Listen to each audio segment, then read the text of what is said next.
So head po ako ng drug testing laboratory ng St. Luke's Medical Center, Global City. So yung 2 minutes and 54 seconds po, kaya po talaga ng drug testing kit. Nila na 2 minutes so fast is not improbable and is not impossible. Correct, sir. Correct? Yes, sir. Sa resulta, may lalabas po dapat siya talaga na line as negative. Negative. Yes. Negative. Yes po. Alright. Ito nga mga kababayan, bago natin ituloy ang video na ito, kung bago ka lang sa aking YouTube channel baka pwede makahingi ng like at subscribe at click mo na rin ang notification bell para updated ka sa aking nilalabas na bagong video. Salamat po. When you say heresy, wala siyang personal knowledge. So let us define now what is personal knowledge. Personal knowledge is talagang siya ang nakakaalam. Siya ang nakakaalam, di ba? So, right here, right now, I presume, hindi ako abogado ha, hindi ako abogado, ordinaryong pulis lang po ako. Pero ito ang interpretation ko. Jonathan Morales has no personal knowledge as far as the action of Paquito Ochoa of stopping the said supposed to be surveillance and casing operation to validate that information. But he has a personal knowledge as far as that information is concerned. So, when we talk of personal knowledge, alam niya yung impormasyon. So, personal knowledge pa rin yan because nakausap niya si Gadapan na sabi niya, pinahinto itong operation natin, disapprove ko dahil ayaw ni Executive Secretary Ochoa. So, may personal knowledge si Morales of that information. Pero wala siyang personal knowledge as far as that incident is concerned. Na pagbigay ng order ni Ochoa na i-basura yung operation. So, yun lang sa akin. Hearsay, pero pag sabi natin personal knowledge, may personal knowledge siya as far as that information is concerned. Kaya nga, pinapatawag natin ngayon, at na-intriga lang ako, Your Honor, kasi pangalawang imbitasyon na natin ito, ngayon may COVID siya, so pangatlong imbitasyon natin dito, ay, sabpina na.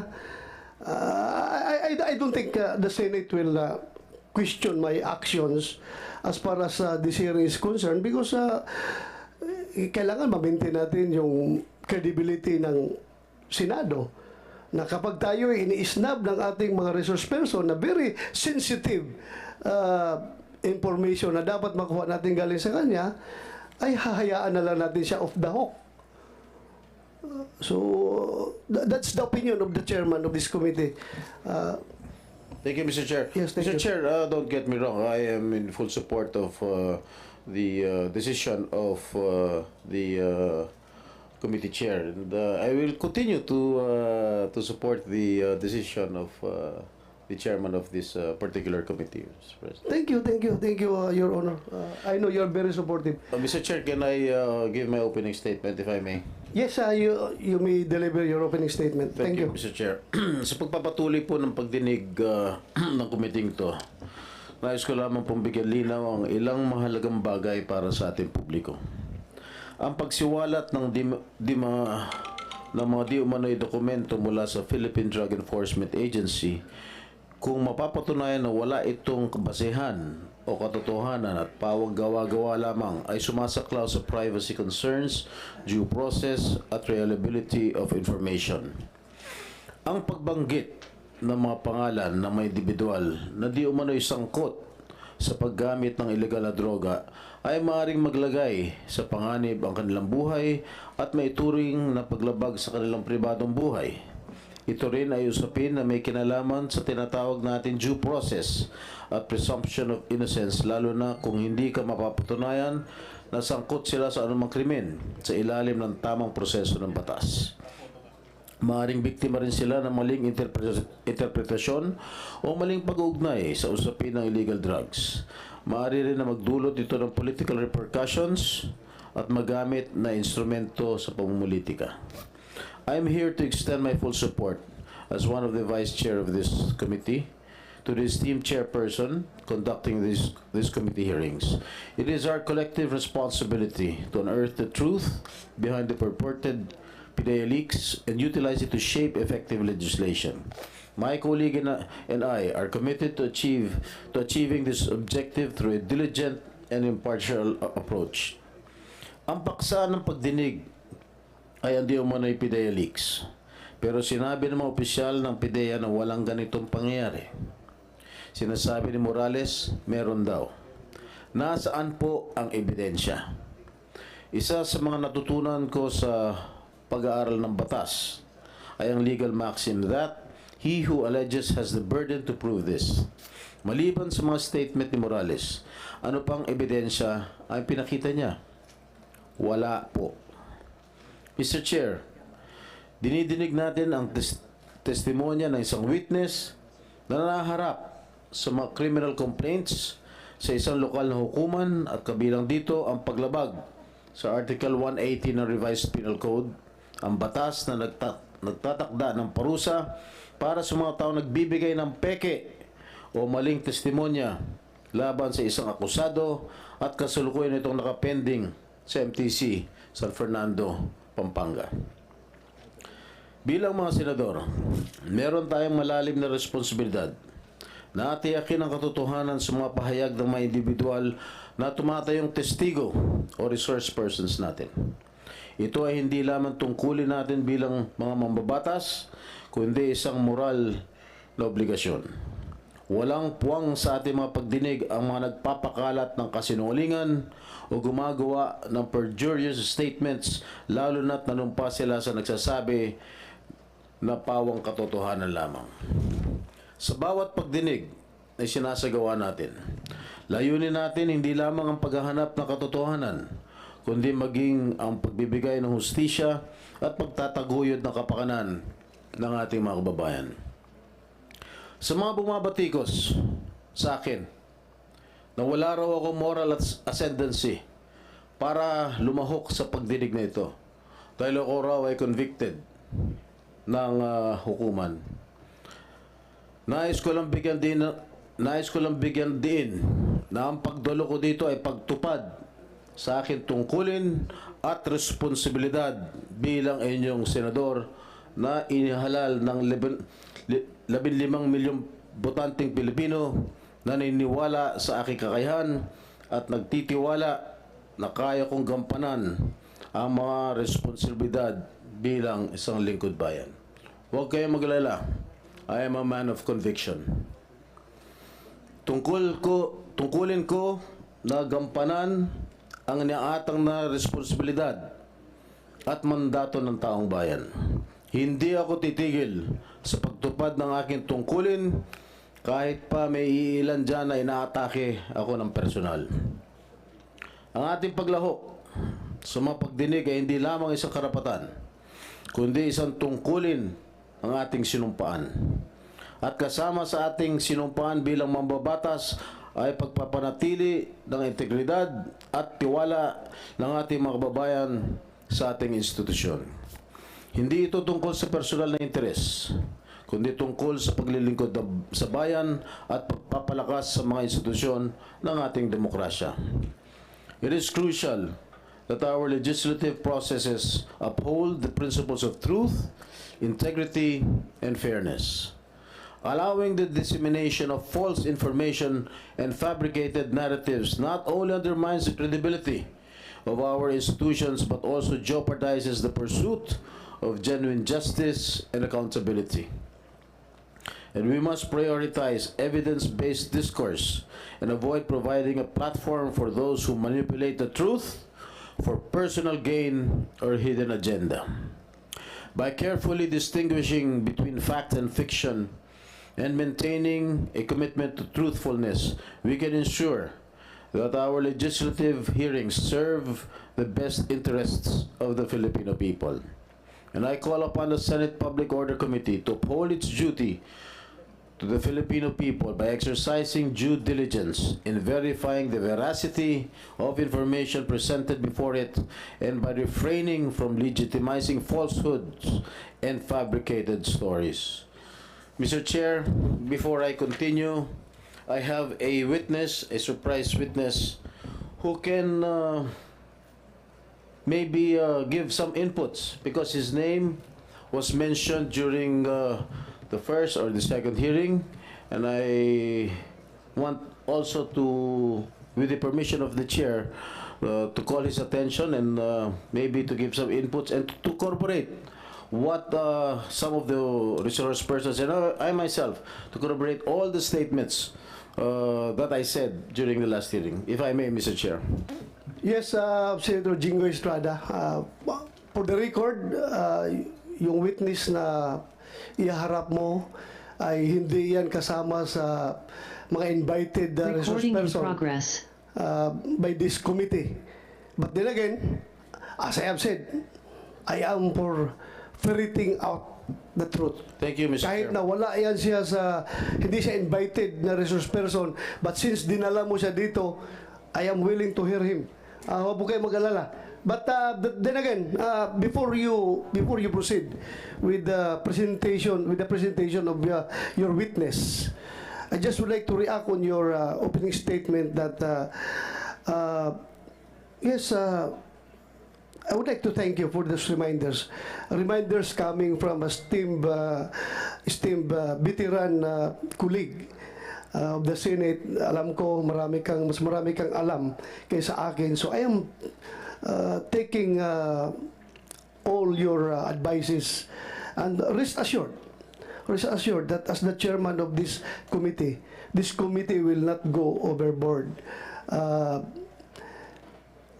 When you say that I am entertaining, I am legitimizing falsehood, I would like to disagree that we are not entertaining. But thank you for this reminder.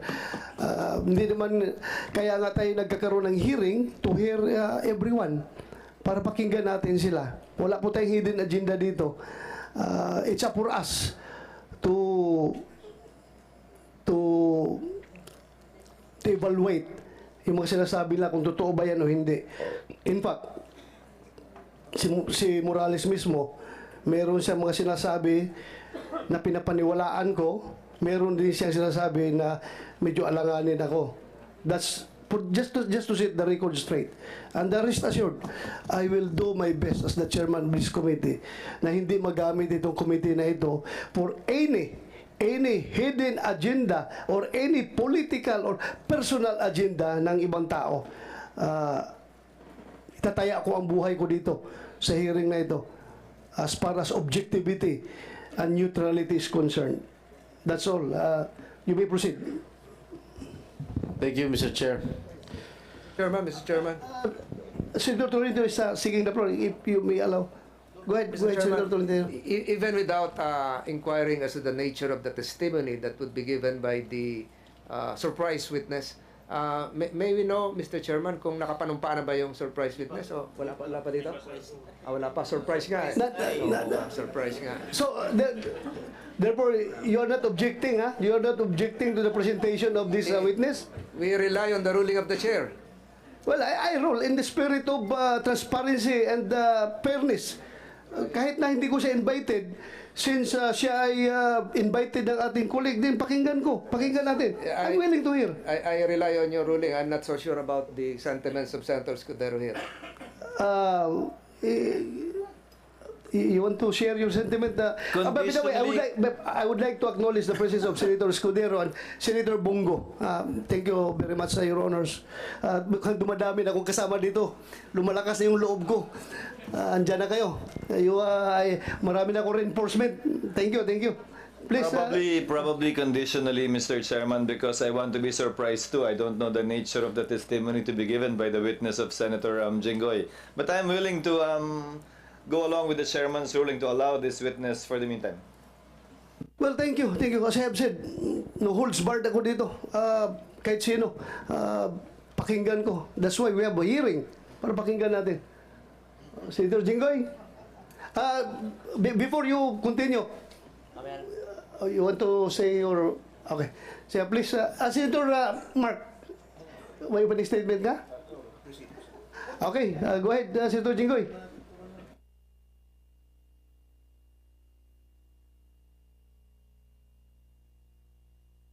Mr. Chair, thank you very much.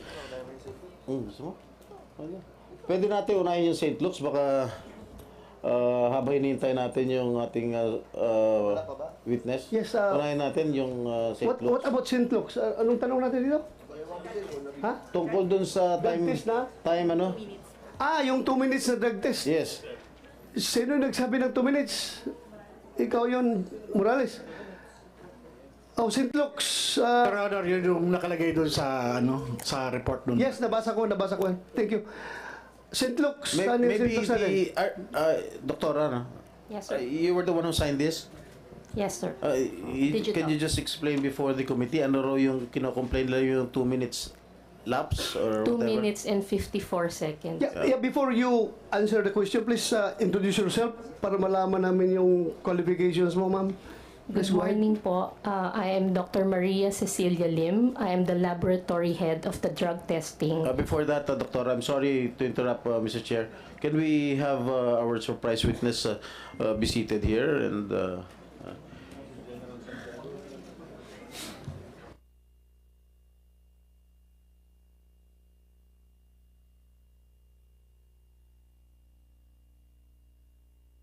he is the former PDEA chief. Of course, you know him very well, Mr. Chair.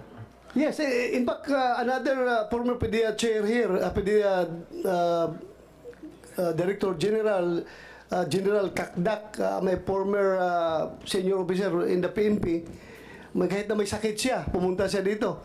Inoperahan siya sa likod, pumunta siya dito. So, thank you, sir, for coming over. Thank you. You did not let me down. Thank you, sir, for the invitation. And also, my upperclassman, the former officer of the PNP, General Pilisardo Serapio. Sir, thank you. Again, you didn't let your underclassman down. Thank you for coming over. Salamat, sir. Chairman, point Yes. of order, Mr. Chairman. Ha? Point of order. Yes, go ahead. Where do we start? With the surprise or... St. Luke's muna. St. Luke's muna. Please continue, ma'am. At saka yung... sige. Go ahead. Continue. St. Luke's. So, head po ako ng drug testing laboratory ng St. Luke's Medical Center, Global City. So, yung 2 minutes and 54 seconds po, kaya po talaga ng drug testing kit. Mabilis pong lumabas yung resulta. Yung mga sinasabi po nilang 5 minutes, yun po yung maximum time na i-allow namin na lumabas yung line ng drug test. Pag lumabas po yung linya, hindi na humawawala yun, negative na kayo. Pero yung naghihintay kayo na mag-a-appear yung linya, hanggang 5 minutes po yung maximum. So we can get, 40 to 50 seconds, may resulta na po. 40 to 50 seconds, may resulta na. So yung doubt nila na 2 minutes so fast is not improbable and is not impossible. Correct, sir. Correct? Yes, sir. Okay, we May have the linya ba answer. lumabas, Doktora? Um,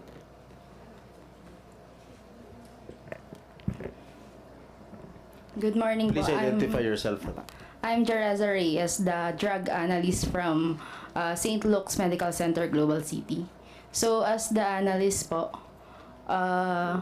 yes, may lumabas po na line. So, sa drug test kit po natin, meron dun yung control line at saka yung line for the drug analyte. So, dun po sa resulta, may lalabas po dapat siya talaga na line as negative. Negative. Yes. Negative. Yes po. Alright. Will that satisfy everything? Mr. Chairman. Yes, Mr. Chairman. go ahead, Senator Escudero. Permission of Senator Jinggoy. On this point, Dr. Fernandez, and to Ms. Reyes, yung 2 minutes and 54, 57? 54. Ito yung oras na lumipas mula nung inilagay yung sample dun sa makina hanggang lumabas yung resulta. Tama po ba? Sir, hindi po makina. Ito po ay drug test kit na para pong pregnancy test kit or So, parang para ginaganon-ganon? yung COVID. Hindi naman po. Ida-drop mo lang yung urine sa one end tapos hihintayin mo na lang siya. So, wala hindi, pong ito, makina. hindi ito yung kabuang proseso ng kinuha yung urine na 2 minutes lang. Yung transaction time po is the specimen collection. So pag abot po nung sample, tapos gagawin na niya. At yung rule ng DOH, hindi pwedeng lumampas ng, Wala pong rule ng DOH. hindi pwedeng mas mabilis kesa, ano yung 5 minutong binabanggit niyo po kanina? Yung drug test kit po na ginagamit namin, hanggang 5 minutes po pwede niyong basahin. Now, I remember the press con of then Executive Secretary, no, he was not yet Executive Secretary at that time, he was about to be, Vic Rodriguez. Sabi niya, tinest daw po sa lahat ng uri ng droga. Ano-ano pong klase ng droga tinest o lahat po ba kasama? Kanino po? Kay Yung test po na ginawa ninyo, cocaine lang po ang pinagawa. cocaine lang po ang pinagawa. Opo, Hindi po kasama ang iba. hindi po. Yung resultang yun po ba isinapubliko? Ano? Ano daw? I saw it on GMA, read it on in the papers. The results of the drug test. Is what? If I may Anong galing answer, po sa amin? if I may answer, Senator Cheese, this was widely publicized in 2021, if I may recall, if my memory serves me right. So it was publicized, ma'am. It didn't come from St. Luke's. It We do came not from know. the person tested. So, Personally. Mr. Senator Chis, yung drug test na ito na pinag-usapan na ito, yung sinabi ni Executive Secretary Rodriguez, this pertains to the drug test that you made on the former Senator Bongbong Marcos? Yes. Yung ba ibig mong sabihin?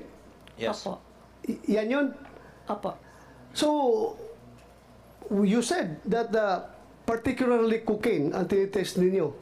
Why cocaine? Yun po yung hiningi niya Hiningi ni nung pasyente. sinong pasyente? Si Marcos po. President Marcos. Then, Senator Marcos. Yun ang gusto niyang hingin about cocaine. yun po lang ang So, hiningi niya. your laboratory is capable of tracing cocaine residues dun sa ihi ng pasyente. Yes po. So, iba yung ginagamit nyo sa cocaine, iba yung ginagamit nyo sa Cebu. Iba rin Iba po. gagamitin ninyo sa marijuana. Am I correct? Opo. Pero kung ako, walk-in lang ako, pupunta ako doon sa iyo, I want a drug test. Anong gagamitin ninyo? Kung ano pong hihingin nyo. Oh, may ganun ba na hingin? Kasi lahat ng tao dito sa Pilipinas magpa-drug test. Hindi ba nagtatanong na itest nyo ako sa cocaine? Itest niyo ako sa Cebu? Itest niyo ako sa marijuana? Wala. Pupunta ako sa inyo, magpa-drug test para pag mag-negative, dalhin ko yung dokumento, nag-apply ako ng trabaho. Yun lang naman ang ginagawa natin. Hindi naman kami nagre-request sa inyo ng itest niyo ako sa cocaine. Itest niyo ako sa Cebu. Itest niyo ako sa marijuana. Hindi pupunta ako sa inyo. Please, conduct drug test. Oh, negative. Salamat. Dahil ko ito sa in-applyan ko ng trabaho. Oh, wala ako negative ako. Bakit in-specify na cocaine? Hindi. Sure ka? Usually po Cocaine kasi. ang hiningi ng pasyente ng panahon na yun? Opo. Mr. Chairman. Okay. Mr. Chairman. Thank you. Go ahead, Senator Chis. Since you are PNP chief and we have a lot of police officers here, pag nag-a-apply ako para sa LTAP o permit to carry, required po ako mag-drug test. Di po ba? Yung drug test po na nire-require ninyo, yun po ba ay para sa lahat din ng uri ng droga? O hindi po? General Coy. Sino po pwedeng sumagat? Thank you, Your Honor, and good morning to our honorable senators. Yung requirement for drug test, these are one of the required requirements for people applying for driver's license, permit to carry firearms, yung ating license to own and possess firearms. Meron din pong required random testing for secondary and collegiate level student. Random testing Ang tinatanong ko po yung nag-a-apply para sa permit to carry firearms. Yes, kailangan po yun. Kailangan po na Lahat po ba ng droga tinetest? shabu and marijuana po ang Oh, edi pag nagko-cocaine ako, apply ako ng lisensya, pwede. maring makalusot po kasi po yun po yung yun po yung To emphasize to the chairman's point, See that? So, for license to carry firearm outside of residence, ang tinetest lang po ng PNP ay shabu at marijuana? Yan po yung predominant. Yes or no, sir? Meaning, apparently there are different tests. Yes or no, sir? Recording in yes, Your Honor. progress. Number 2, drug test for driver's license. Ano lang po yung tinetest? Ganun din po. Your Honor, shabu lang. shabu and marijuana, for marijuana. And marijuana. So yan po yung nire-require ng gobyerno sa mga pagkakataong nire-require ang drug test? Yan, kasi po iba-iba pong reagent na ginagamit dyan eh. At itong shabu and marijuana being the predominant drugs na ginagamit natin, yan po yung marami na tayong reagents. Sir, saan po nakasulat yan? Na shabu and marijuana lang ang test natin?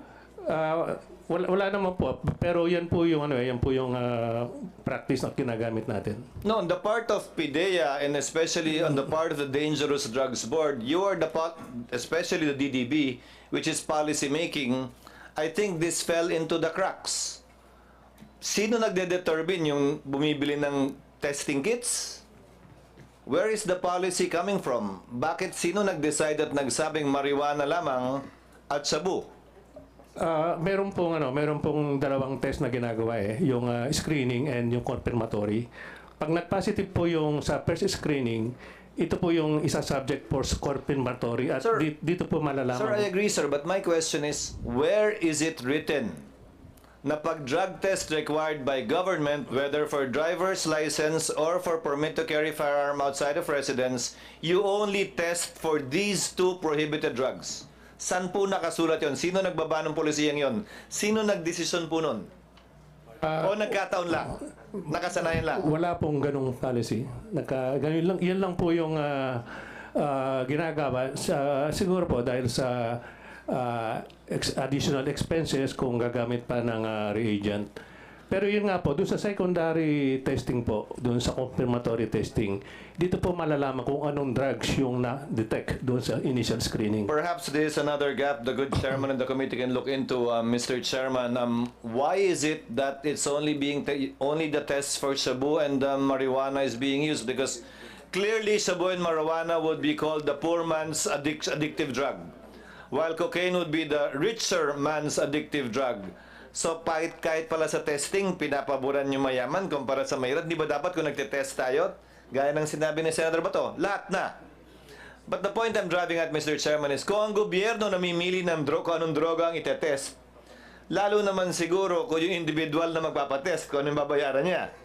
And I remember that time, I think this test was done in November, and issues were being raised with then candidate Bongbong Marcos that these issues were raised against him.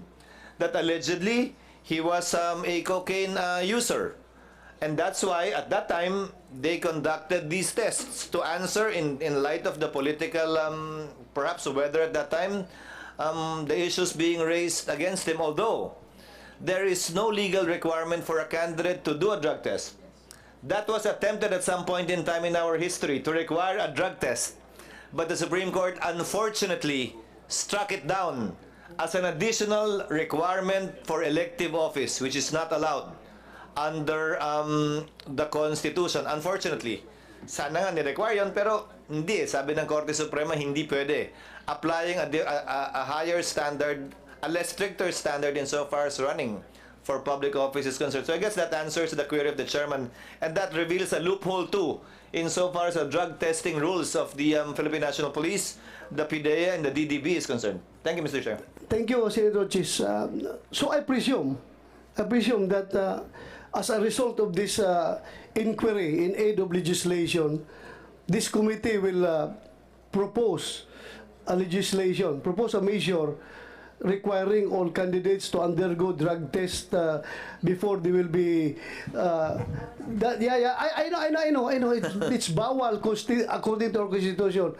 So, pag mag-propose tayo, automatically hindi yan makakalusot because that's unconstitutional. Just to set the record straight, because people are listening to us right now. Sabi ni Bato, kailangan daw ng ang committee niya is in aid of legislation. So we are waiting for legislation na pwede niya ma-come up after this hearing. So kung mag-propose tayo ng ganong legislation requiring candidates to undergo drug test, sigurado according to Senator Chis Escudero, that's unconstitutional. So hindi talaga makalusot yan dito. So please, you are listening right now. Yan po ang explanation. But nothing prevents the chair and the committee from instructing the DDB from coming up with relevant policy as it is its job under the law. Yes. So far as the type of tests to be conducted whenever drug testing is required, as the case may be for the issuance of a driver's license or for the issuance of a permit to carry a firearm outside of residence or any other circumstance the Thank you. executive branch may necessitate. Thank you, Pati Your yung Honor. random drug test, nag-random drug test tayo sa Senado. I'm also curious, Recording ano in ba yung progress. tinetest sa random drug test? Baka naman pili lang din. So again, I urge the DDB, come up with policy guidelines with respect to these things. Required and random drug test. Alam mo mga yung- droga itetest natin? Alam mo yung random drug test, Mr. Chair? Senator Chis Escudero, lalo na sa PNP, nung panahon na bata pa kami, ang random drug test, mahal yan kasi. Nung panahon, magastos talaga yan. Magpa-drug test ka ng maraming tao. Ang ginagawa ng mga commander namin, pinipili lang yun. Random ko no ha. Pero pinipili yung mga mukhang adik na pulis. Ikaw. Mag-drug test ka. Totoo ha, totoo ba? Just to, para hindi masayang ang resources ng gobyerno, talaga pinipili yung mga nabalitaan na gumagamit ng droga na pulis. Ikaw, drug test ka. Random ito ha. Random, oh. Purposive sampling pala yun. Hindi pala random sampling. Purposive sampling. Ikaw kasi alam ko gumagamit ka. But going back to St. Luke's, in fairness to St. Luke's, it's very clear here sa drug test report na ginawa nila to Marcos Ferdinand Jr. Romualdez. Nakalagay dito ang pangalan. The result is drug metabolite is cocaine. So it's correct na cocaine talaga. So cocaine yung pinapatest niya. Yes po. Siya Yes mismo po. ang volunteer na cocaine ang ipapatest. So result negative. Further questions? Bakit 2 minutes? Sabi niyo possible. Kayang-kaya 2 minutes. Yes po. Okay. So, that's it. Thank you for your cooperation. Maraming salamat. Hindi ito imposible, ha?